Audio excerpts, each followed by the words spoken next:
Choosing the right hive can make or break your beekeeping journey, especially here in South Africa.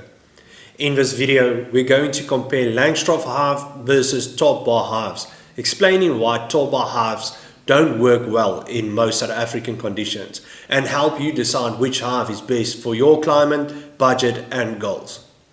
If you're new to beekeeping or thinking of starting, this video is for you.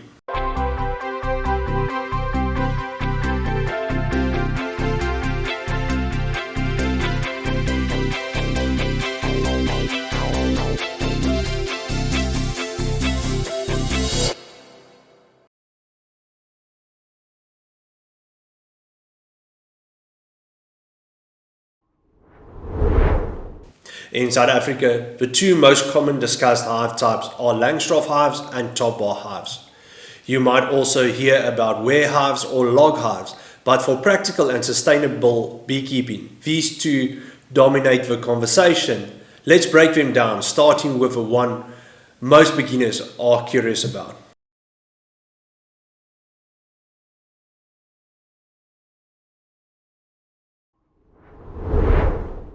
Top bar hives are often marked as natural or low-cost beekeeping solutions.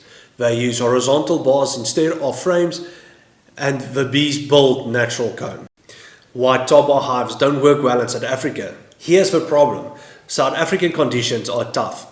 We've got high temperatures causing comb collapse, strong winds that affect long horizontal hives, Capensis bees are highly mobile and defensive, natural comb breaks easily during inspections, very low honey yields compared to Langstroth hives, and difficult for disease and pest management. In hotter regions, soft comb melts or falls off the bars. During inspections, comb break, queens get injured, and colonies abscond. Top bar hives also make it extremely difficult to manage varroa, AFB, and hive strength, especially for beginners. This is why top bar hives often fail long-term in South Africa, even though they may work in cooler or more stable climate overseas.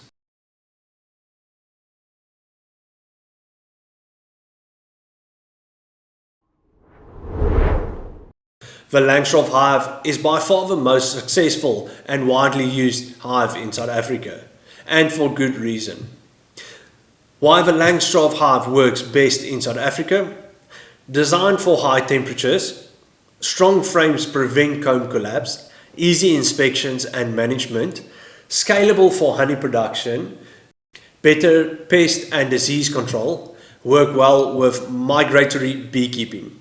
Langstroth hives handle South African heat, wind and bee genetics far better than any other hive system. They also allow you to expand easily, add supers during honey flow and reduce during winter.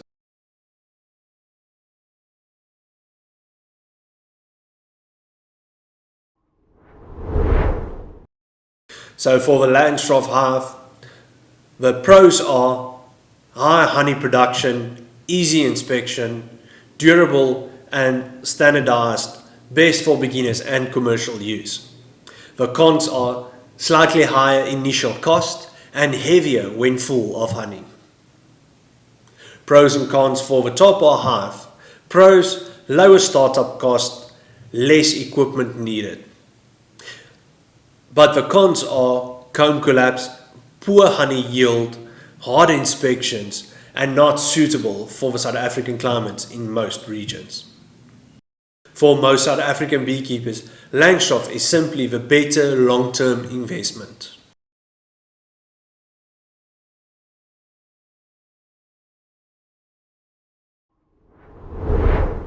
You can buy Langstroth hives from local beekeeping supply, agricultural co-ops or custom carpenters.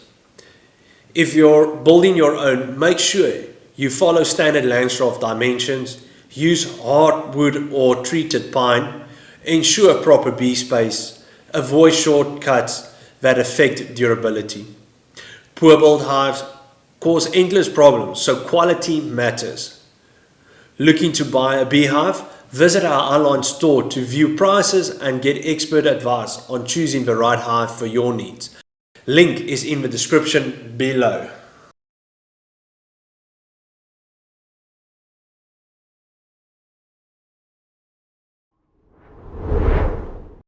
If you're serious about beekeeping in South Africa, whether as a hobby or business, start with Langstroth hives. They give you control, flexibility, better yield, and fewer headaches. Tall bar hives may look appealing, but in our climate they usually lead to frustration and colony loss. Now, I would like to hear from you. Which hive type do you prefer and why? Drop a comment below and let me hear what your thoughts are. If this video helped you, give it a like and subscribe for more South African beekeeping content, and share it with someone thinking about starting beekeeping. Thanks for watching and happy beekeeping.